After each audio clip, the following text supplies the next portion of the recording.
तो हम लोग आइसोमेरिज पढ़ लिए। अब हम लोग ऑर्गेनिक रिएक्शंस पढ़ेंगे। तो ऑर्गेनिक रिएक्शंस पढ़ने के लिए उसके पहले कुछ टर्मिनोलॉजीज को जानना ज़रूरी है। तो आज जो है हम लोग पढ़ेंगे कॉन्सेप्ट्स इन रिएक्शन मैकेनिज्म। क्या पढ़ेंगे? Concepts in reaction mechanism in A organic reaction. ठीक है। तो हम लोग कॉन्सेप्ट सबसे पहले हमको समझना होगा कि ऑर्गेनिक रिएक्शन क्या होता है। ऑर्गेनिक रिएक्शन क्या होता है? ऑर्गेनिक रिएक्शन में transformation of one organic molecule into another organic molecule. एक ऑर्गेनिक मॉलिक्यूल का ट्रांसफॉर्मेशन दूसरे ऑर्गेनिक मॉलिक्यूल में होता है, तो उसको हम लोग बोलते हैं ऑर्गेनिक रिएक्शंस, ट्रांसफॉर्मेशन। ठीक है। और ये ट्रांसफॉर्मेशन कैसे होता है? Transformation of one molecule in another organic molecule, how does it take place? कैसे होता है? तो होता कैसे? रीअरेंजमेंट ऑफ एटम्स और चेंज इन बॉन्ड्स। यानी पहले जो एटम का अरेंजमेंट है वो चेंज हो जाता है। वो जब अरेंजमेंट ऑफ एटम डिफरेंट हो जाता है तो उसको हम लोग बोलते हैं कि हाँ ऑर्गेनिक रिएक्शंस हो गया। अगर रीअरेंजमेंट ऑफ एटम्स नहीं हुआ है किसी केमिकल रिएक्शन में तो ऑर्गेनिक रिएक्शन वो नहीं है। ऑर्गेनिक रिएक्शन में रीअरेंजमेंट ऑफ एटम होता है। ठीक है। तो जो ट्रांसफॉर्मेशन हो रहा है वन मॉलिक्यूल से अनदर मॉलिक्यूल में, ये transformation takes place through rearrangement of atom और चेंज इन बॉन्ड्स। ठीक है। ये हो गया ऑर्गेनिक रिएक्शन। अब है कि ये ऑर्गेनिक रिएक्शन प्रोसीड कैसे करता है। अब ऑर्गेनिक रिएक्शन कराना है तो ऑर्गेनिक मॉलिक्यूल लेंगे, रिएक्टेंट जिसको बोलते हैं, सबस्ट्रेट है ना। दो कोई भी केमिकल रिएक्शन होगा तो कम से कम दो रिएक्टेंट होगा। तो ऑर्गेनिक रिएक्शन में उस दो रिएक्टेंट का नाम जो है वो अलग अलग दिया गया है। एक रिएक्टेंट का नाम है अटैकिंग रिएजेंट और एक रिएक्टेंट का नाम है सबस्ट्रेट। ठीक है। तो रिएक्टेंट का ही नाम, ये दोनों रिएक्टेंट है, ये भी रिएक्टेंट है, ये भी रिएक्टेंट है। ये जो ऑर्गेनिक मॉलिक्यूल है ये रिएक्टेंट हुआ। ठीक है। ये जो अटैकिंग रिएजेंट है ये भी रिएक्टेंट है। तो दोनों जो है रिएक्टेंट है। तो अटैकिंग रिएजेंट क्या होता है कि वो रिएक्शन को इनिशिएट करता है, वो स्मॉल क्वांटिटी में ज़रूरत पड़ता है, जनरली स्मॉल क्वांटिटी में ज़रूरत पड़ता है। जो सबस्ट्रेट होता है वो ज़्यादा क्वांटिटी में ज़रूरत पड़ता है क्योंकि वही कार्बन सप्लाई करेगा। ठीक है। अगर अटैकिंग रिएजेंट में भी कार्बन है तब तो जो नया मॉलिक्यूल बनेगा दोनों ही कार्बन सप्लाई करेगा। अगर ये अटैकिंग रिएजेंट ऐसा है, यानी वो एक रिएक्टेंट ऐसा है जिसमें कार्बन नहीं है। ठीक है। अगर एक रिएजेंट, दो रिएजेंट कम से कम केमिकल रिएक्शन के लिए चाहिए, दो से ज़्यादा भी लगता है लेकिन कम से कम दो रिएजेंट चाहिए। तो उसमें से जो एक रिएजेंट जिसमें कि कार्बन एटम नहीं है, ऐसा रिएजेंट है, मतलब ऐसा केमिकल है, ऐसा कंपाउंड है अटैकिंग, जिसको हम लोग अटैकिंग रिएजेंट जनरली बोलते हैं, उसमें कार्बन है ही नहीं, without carbon, non carbon compound है, मतलब उसमें कार्बन नहीं है। जैसे हो गया H2SO4, HCl, ये सब अटैकिंग रिएजेंट में आता है। तो ये जो अटैकिंग रिएजेंट जब कार्बन नहीं है तब तो उसको हम लोग अटैकिंग रिएजेंट आराम से बोलते हैं। इसमें कार्बन है ही नहीं तो अटैकिंग रिएजेंट ही होगा, सबस्ट्रेट नहीं हो सकता है। ठीक है। लेकिन अटैकिंग रिएजेंट में भी अगर कार्बन है, यानी दो जो रिएक्टेंट है वो दोनों में ही कार्बन एटम है, दोनों ही कार्बन सप्लाई कर रहा है, नया मॉलिक्यूल जो बन रहा है उसको कार्बन सप्लाई दोनों ही कर रहा है, तब हम किसको सबस्ट्रेट बोलेंगे और किसको अटैकिंग रिएजेंट। अभी तो सबसे पहला सिंपल उपाय है कि अगर एक रिएक्टेंट जिसमें कि कोई कार्बन एटम नहीं है, ऐसा रिएक्टेंट जिसमें कोई कार्बन एटम नहीं है, तो आसान है, उसको कहेंगे कि अटैकिंग रिएजेंट। और जो दूसरा मॉलिक्यूल है जो कि कार्बन एटम है और वही कार्बन सप्लाई कर रहा है ऑर्गेनिक मॉलिक्यूल बनाने के लिए, तो वो सबस्ट्रेट हो गया। वो सबस्ट्रेट वो ऑर्गेनिक मॉलिक्यूल है जो कि कार्बन सप्लाई करता है न्यू बॉन्ड फॉर्मेशन। नया जो बॉन्ड बन रहा है उसको कार्बन एटम सप्लाई करता है, उसको हम लोग बोलते हैं सबस्ट्रेट। उसका बोलते हैं सबस्ट्रेट बोलते हैं, ठीक है। जनरली ऑर्गेनिक रिएक्शन में जो ऑर्गेनिक मॉलिक्यूल कार्बन सप्लाई करता है उसको सबस्ट्रेट बोलते हैं, और जो दूसरा मॉलिक्यूल है, जो रिएक्टेंट है, जो कार्बन सप्लाई नहीं करता है, सिर्फ रिएक्शन को इनिशिएट करता है, रिएक्शन को आगे बढ़ाता है, ठीक है ना, रिएक्शन को प्रोलिफरेट करता है, उसको हम लोग बोलते हैं अटैकिंग रिएजेंट। लेकिन अगर दोनों ही रिएक्टेंट कार्बन सप्लाई करें तब हम किसको सबस्ट्रेट करेंगे और किसको अटैकिंग रिएजेंट, ठीक है ना। तो उस समय आपका मर्जी है, किसी को भी सबस्ट्रेट कर सकते हैं और किसी को भी रिएजेंट कर सकते हैं। तो उसके बाद भी लोग जनरली ये देखते हैं कि जो ज़्यादा कार्बन सप्लाई करता है वो सबस्ट्रेट हो गया, जो कम कार्बन सप्लाई करता है वो अटैकिंग रिएजेंट हो गया। तो हम लोग समझ गए कि कौन जो है अटैकिंग रिएजेंट है और कौन सबस्ट्रेट। अगर दोनों ऑर्गेनिक मॉलिक्यूल में कार्बन है और वो कार्बन सप्लाई करता है तो देखेंगे कि कौन ज़्यादा कार्बन सप्लाई करता है। जो ज़्यादा कार्बन सप्लाई करता है नए मॉलिक्यूल को बनाने के लिए, नए बॉन्ड को बनाने के लिए, उसको सबस्ट्रेट कहेंगे। जो कम कार्बन मॉलिक्यूल सप्लाई करता है उसको हम अटैकिंग रिएजेंट कहेंगे। लेकिन अगर लगे कि इक्विवेलेंट क्वांटिटी में दोनों जो है कार्बन सप्लाई करता है नए बॉन्ड फॉर्मेशन के लिए, तो उस केस में अपनी मर्जी है, हम किसी को भी सबस्ट्रेट बोल सकते हैं, किसी को भी अटैकिंग रिएजेंट बोल सकते हैं। वो हमारे ऊपर है कि हम किसको सबस्ट्रेट और किसको अटैकिंग रिएजेंट अपने कॉन्सेप्ट से लिख सकते हैं, कोई गलती नहीं। तो सबस्ट्रेट और अटैकिंग रिएजेंट में बहुत बड़ा डिफरेंस नहीं है, माइनर डिफरेंस है। तो कन्फ्यूजन हो सकता है, अगर उल्टा पुल्टा बोल भी दिए तो कोई दिक्कत नहीं है, ठीक है। जब कार्बन दोनों के पास रहेगा तो हमसे उल्टा पुल्टा हो सकता है, ठीक है, कोई दिक्कत नहीं है। लेकिन जब एक रिएजेंट में कार्बन हो ही नहीं और दूसरे रिएजेंट में कार्बन है, तब तो एक ही मॉलिक्यूल है जो कार्बन सप्लाई कर रहा है नया बॉन्ड फॉर्मेशन के लिए। तो उस केस में कार्बन कंटेनिंग कंपाउंड को ही हम सबस्ट्रेट बोलेंगे, और दूसरा जिसके पास कार्बन नहीं है उसको हम अटैकिंग रिएजेंट बोलेंगे, ठीक है। ठीक है, तो ऑर्गेनिक मॉलिक्यूल है जिसको हम लोग सबस्ट्रेट बोलते हैं, उस पर एक रिएजेंट जो है अटैक करता है। अटैक करने का मतलब हुआ कि उसको जो है तैयार करता है रिएक्शन कराने के लिए, उसको इंस्टिगेट करता है रिएक्शन कराने के लिए, है ना, प्रोसेस को आगे बढ़ाने के लिए इंस्टिगेट करता है ना। तो उसी को हम लोग बोलते हैं अटैकिंग रिएजेंट। मतलब रिएक्शन को इनिशिएट कराने का जिम्मेदारी जो है वो अटैकिंग रिएजेंट का है। अगर अटैकिंग रिएजेंट नहीं होगा तो रिएक्शन इनिशिएट नहीं होगा। तो ऑर्गेनिक रिएक्शन में किसी भी रिएक्शन को आगे बढ़ाने के लिए अटैकिंग रिएजेंट का होना जरूरी है, क्योंकि वो रिएक्शन को इनिशिएट करता है। तो जब रिएक्शन को इनिशिएट करने के बाद अटैकिंग रिएजेंट जब अटैक कर देगा सबस्ट्रेट के ऊपर, तो एक रिएक्शन इंटरमीडिएट्स बनता है। अब ये रिएक्शन इंटरमीडिएट्स क्या है? रिएक्शन इंटरमीडिएट जो होता है अनस्टेबल कंपाउंड है। रिएक्शन इंटरमीडिएट क्या है? एक अनस्टेबल कंपाउंड है जो शॉर्ट पीरियड ऑफ टाइम के लिए बनता है।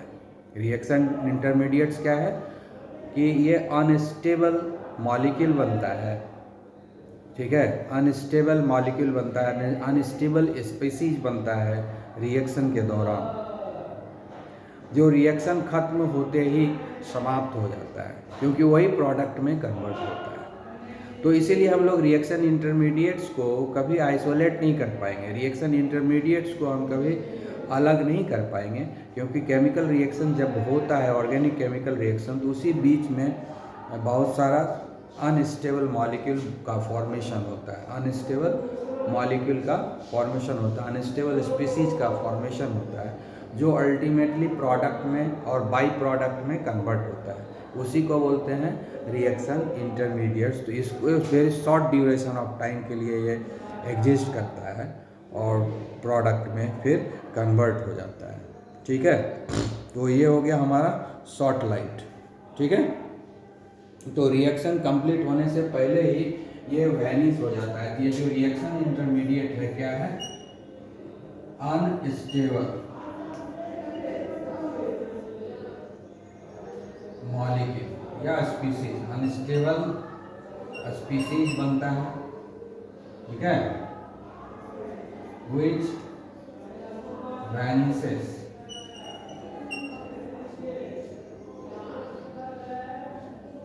before the reaction completes।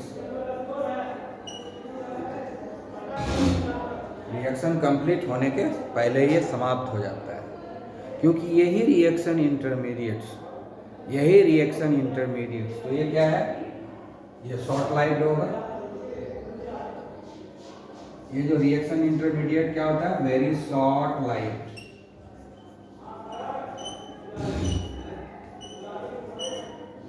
मतलब इसकी ज़िंदगी बहुत छोटी है, बहुत शॉर्ट ड्यूरेशन ऑफ टाइम के लिए बनता है और फिर गायब भी हो जाता है।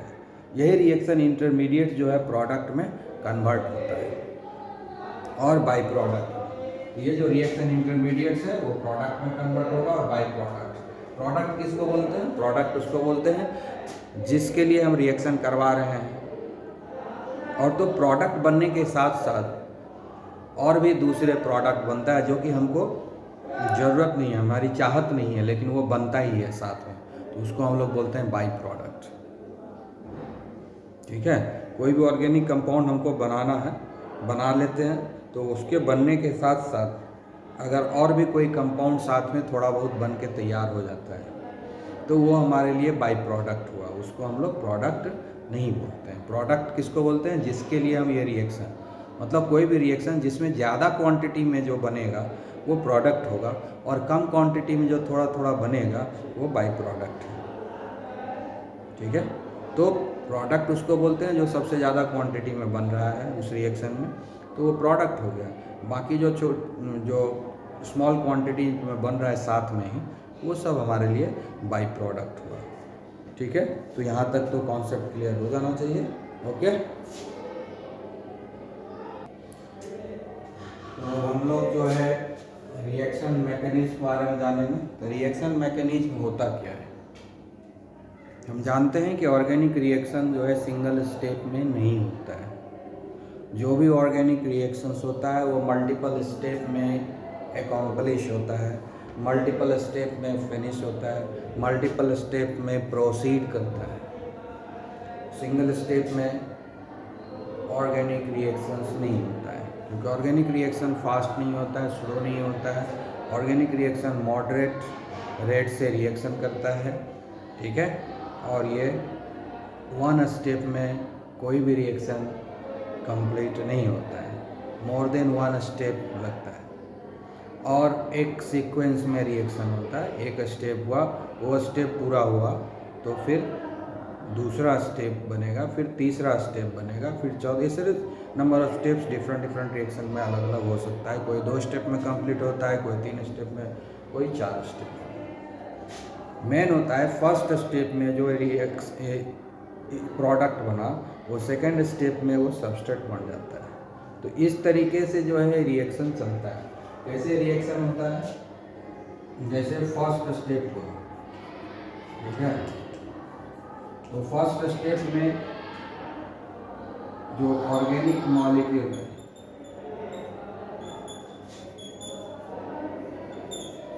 इस पर अटैकिंग रिएजेंट है,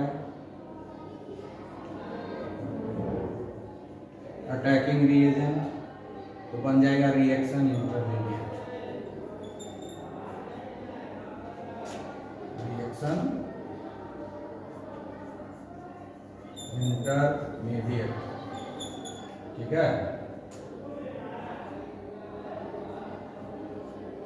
रिएक्शन इंटरमीडिएट, यही रिएक्शन इंटरमीडिएट दूसरे में ऑर्गेनिक मॉलिक्यूल के जगह हम यहाँ पर सबस्ट्रेट लेते हैं।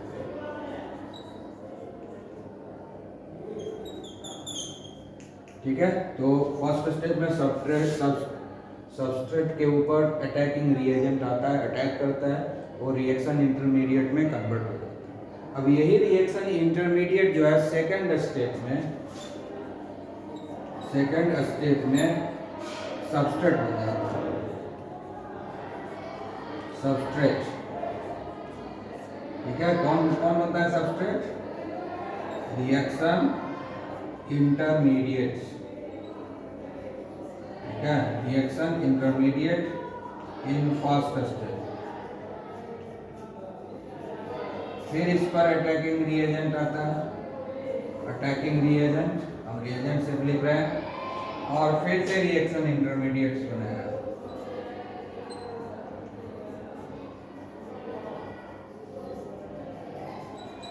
मतलब क्या हो गया कि सबस्ट्रेट के ऊपर अटैकिंग रिएजेंट अटैक किया, सबस्ट्रेट के ऊपर अटैकिंग रिएजेंट अटैक किया, और वो रिएक्शन इंटरमीडिएट में कन्वर्ट हो गया।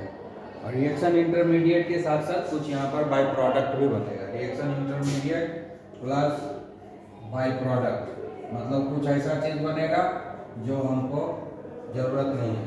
फिर सेकेंड, ये जो रिएक्शन इंटरमीडिएट्स है, यही रिएक्शन इंटरमीडिएट्स सेकेंड स्टेप में सबस्ट्रेट बन गया।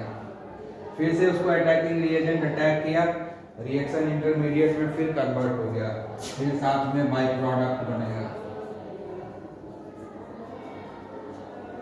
ठीक है, फिर ये थर्ड स्टेप में जाएगा। तो थर्ड स्टेप में रिएक्शन इंटरमीडिएट्स जो है प्रोडक्ट में कन्वर्ट हो सकता है ना। किसी में सेकेंड स्टेप में भी जैसे यहाँ सबस्ट्रेट दिए, ये जो रिएक्शन इंटरमीडिएट्स है, रिएजेंट अटैक किया, और यहाँ पर रिएक्शन इंटरमीडिएट नहीं बन करके प्रोडक्ट बन सकता है। प्रोडक्ट और बाई प्रोडक्ट दोनों बन जाएगा, या सिर्फ प्रोडक्ट बनेगा, बाई प्रोडक्ट फर्स्ट में बन चुका है। तो ये हुआ सीक्वेंस। फर्स्ट स्टेप में क्या हो रहा है? फर्स्ट स्टेप में जो रिएक्शन इंटरमीडिएट्स हुआ, सेकंड स्टेप में वो रिएक्शन इंटरमीडिएट सबस्ट्रेट का काम करेगा, फिर अटैकिंग रिएजेंट आएगा, फिर उसके साथ रिएक्शन करेगा, फिर से रिएक्शन इंटरमीडिएट बनाएगा और साथ में बाय प्रोडक्ट बनाएगा। ठीक है, अगर दो ही स्टेप में रिएक्शन होना है, कंप्लीट होने वाला है, तो सेकंड स्टेप में जो सबस्ट्रेट है, जो कि फर्स्ट स्टेप में रिएक्शन इंटरमीडिएट था, वो प्रोडक्ट में कन्वर्ट हो जाएगा और साथ में बाय प्रोडक्ट बन भी सकता है, नहीं भी बन सकता है। और अगर मान लो कि रिएक्शन थर्ड स्टेप में कंप्लीट होना है, तो फर्स्ट स्टेप में जो रिएक्शन इंटरमीडिएट बना, सेकंड स्टेप में वो सबस्ट्रेट बन गया। सेकंड स्टेप में जो रिएक्शन इंटरमीडिएट बना, वो थर्ड स्टेप में सबस्ट्रेट बन गया, और थर्ड स्टेप में वो फाइनली प्रोडक्ट में कन्वर्ट हो गया। अगर ये रिएक्शन फोर्थ स्टेप में कंप्लीट होने वाला है, तो फर्स्ट है ना, फर्स्ट स्टेप में जो रिएक्शन इंटरमीडिएट बनेगा, वो सेकंड स्टेप में सबस्ट्रेट बनेगा।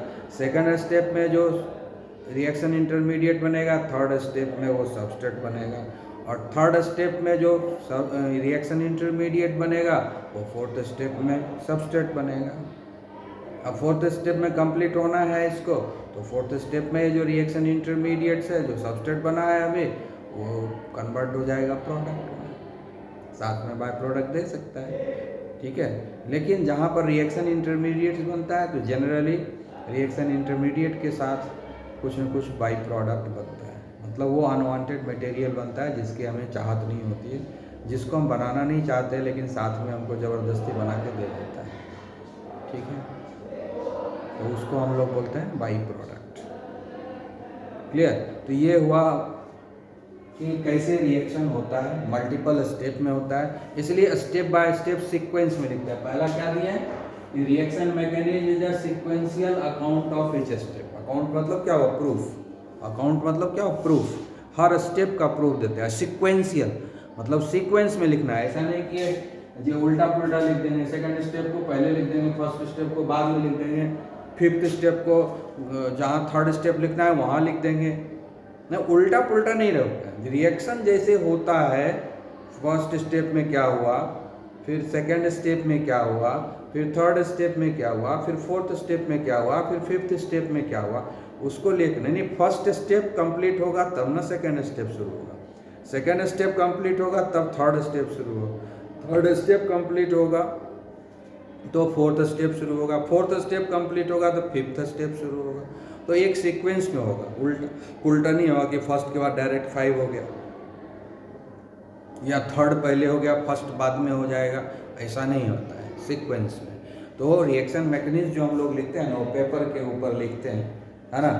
तो पहला क्या चीज़ है कि reaction mechanism is sequential account of each step. जो अलग अलग स्टेप में हो रहा है उसका सीक्वेंशियल अकाउंट है, मतलब एक जो है ऑर्डर में सजा हुआ है, एक पर्टिकुलर ऑर्डर में सजा हुआ है, उसी पर्टिकुलर ऑर्डर में हमको प्रूफ मिलता है, ठीक है। तो ये एक प्रूफ है। तो रिएक्शन मैकेनिज्म क्या है? एक sequential proof, sequential account each and every step का, ठीक है। दूसरा चीज़ ये रिएक्शन मैकेनिज्म क्या होता है? Details of the electron movement, ठीक है। जब रिएक्शन होता है तो उसमें इलेक्ट्रॉन का मूवमेंट होता है। तो इलेक्ट्रॉन का मूवमेंट किस तरीके से होता है, किधर से किधर जाता है, किस कंडीशन में मूव करता है, ये सब हम भी रिएक्शन मैकेनिज्म में मेंशन होता है। थर्ड चीज़ क्या है? Energetics during the bond breaking and bond formation, ठीक है। एनर्जेटिक्स, एनर्जी का जो रिक्वायरमेंट है, कितना एनर्जी रिलीज होगा, कितना एनर्जी यूज होगा, तो उस एनर्जेटिक्स का, है ना। और वो कौन सा है, सोर्स ऑफ एनर्जी क्या है, वो भी हमको शो करना है, ठीक है। सोर्स ऑफ एनर्जी भी शो करना है, कितना एनर्जी एब्जॉर्ब हो रहा है, कितना एनर्जी रिलीज हो रहा है, वो सब कुछ दिखाना होगा। तो उसी को हम लोग बोलते हैं energetics during bond breaking and bond formation. Bond breaking and bond formation दोनों क्यों लिखा हुआ है? क्योंकि जो सबस्ट्रेट है उसमें ऑलरेडी केमिकल बॉन्ड है, तो वो जो ओल्ड बॉन्ड है वो टूटेगा नहीं, तो नया बॉन्ड कैसे बनेगा। तो इसीलिए क्या करना है कि ओल्ड बॉन्ड को तोड़ना है, इसीलिए बॉन्ड ब्रेकिंग होता है। फिर नया बॉन्ड बनता है तो हो गया बॉन्ड फॉर्मेशन। तो इसलिए जो है एनर्जेटिक्स जो है, एनर्जी का जो रिक्वायरमेंट है, एनर्जी का जो सोर्स है हर स्टेप में, उसको भी मेंशन करना है। उसका लास्ट में डिटेल्स ऑफ द टाइमिंग, कौन सा स्टेप स्लो है, कौन फास्ट है, कौन कितने समय लेगा, कौन सा स्टेप कितने देर में अकॉम्प्लिश होगा, कंप्लीट होगा, इसको भी मेंशन करना है। तो उसको ये सारे चीज़ जो है रिएक्शन मैकेनिज्म में मेंशन, जब ये सारे चारों पॉइंट मेंशन होता है किसी भी सीक्वेंशियल रिएक्शन में, है ना, तो उसको हम लोग बोलते हैं रिएक्शन मैकेनिज्म। और भी याद रखना है, हर स्टेप में जो केमिकल रिएक्शन हो रहा है उसको हम लोग बोलते हैं एलिमेंट्री रिएक्शन। तो रिएक्शन मैकेनिज्म क्या है? एक सीक्वेंशियल एलिमेंट्री रिएक्शन का कॉम्बिनेशन है। So reaction mechanism is a combination of sequential elementary reaction. हर स्टेप जो है एक एलिमेंट्री रिएक्शन है, हर स्टेप एक एलिमेंट्री रिएक्शन है, और सारे elementary reaction step by step होता है और अंत में प्रोडक्ट देता है। और सारे स्टेप को ऐड करके जब एक सिंगल केमिकल रिएक्शन लिखते हैं तो उसको बोलते हैं कॉम्प्लेक्स रिएक्शन, उसको बोलते हैं कॉम्प्लेक्स रिएक्शन। तो कॉम्प्लेक्स रिएक्शन क्या होता है? Combination of multiple elementary reaction. Elementary reaction क्या हुआ? सिंगल स्टेप रिएक्शन, हर स्टेप सिंगल स्टेप रिएक्शन है, सिंगल स्टेप रिएक्शन को एलिमेंट्री रिएक्शन बोलते हैं। और जो केमिकल रिएक्शन मल्टीपल स्टेप में होता है उसको हम लोग कॉम्प्लेक्स रिएक्शन बोलते हैं। तो ये भी दो भी चीज़ याद रखना, हर स्टेप में, ईच स्टेप, हर स्टेप में जो रिएक्शन होता है उसको हम लोग बोलते हैं एलिमेंट्री रिएक्शन, एलिमेंट्री रिएक्शन, ठीक है। और combination of sequential elementary reaction, इसको हम लोग बोलते हैं कॉम्प्लेक्स रिएक्शन, इसको हम लोग बोलते हैं कॉम्प्लेक्स रिएक्शन। तो ये याद रखना कि एलिमेंट्री रिएक्शन क्या होता है? Reaction in each step, reaction in each step, सारे स्टेप में जो रिएक्शन होता है उसको हम लोग एलिमेंट्री रिएक्शन बोलते हैं। और ये सारे एलिमेंट्री को सीक्वेंशियल फॉर्म में मतलब सीक्वेंस में अरेंज करके अगर हम ऐड कर देंगे तो एक कॉम्प्लेक्स रिएक्शन मिलेगा। ठीक है, तो याद रखना है। अब हम लोग जो है रिएक्शन मैकेनिज्म में पढ़े कि क्या क्या होता है, तो हम लोग पढ़ना पड़ेगा energetic during the bond breaking, bond formation, ये बॉन्ड ब्रेकिंग, बॉन्ड फॉर्मेशन, सब क्या होता है, कैसे ब्रेकिंग होता है, किस तरह का ब्रेकिंग होता है, वो सब पढ़ेंगे। ठीक है, नेक्स्ट लेक्चर में। ओके, नमस्ते।